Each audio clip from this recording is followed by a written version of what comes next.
وشذا يدعو إلى شذا حالها ظروفات يكون ذا من أوجد الدجان كاجا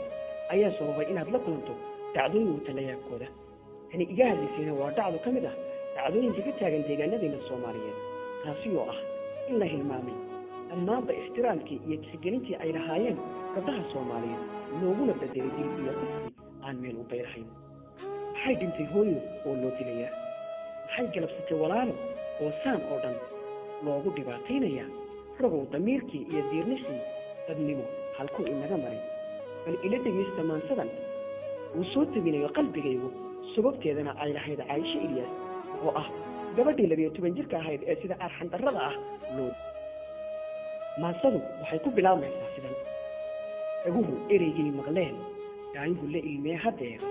sajca dhacaytaado waa gabdhaha tii dhaqan lahayd xumaanta ka dowrsanay midkii dhigan layd duruus xaqiiqada dheehan layd dadkii sida wuxuu jiraan midkii hooyadeed dhashay la dhashay soo ilmo dhigay haween lama dhaawaceen ninkii dhig daadiyee beel gaariye naftiray wuxuu dhigtay sooma ugu ninkaa dhibay hooyadeen dantaalay walaaliheen haddaan laga dhiidhiyeyn dhibkiyo falka uu wadwado dalkeenu ma dheefaya siduu xukunkeenu dhigay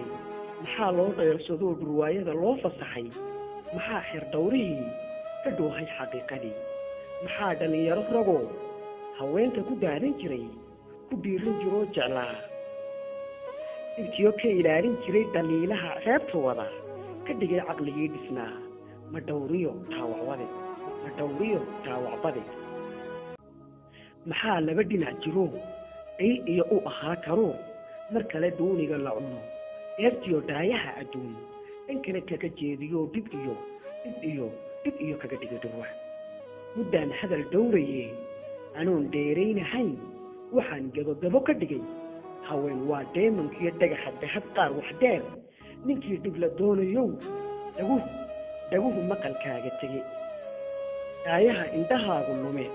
dhimo maqal iga ahaw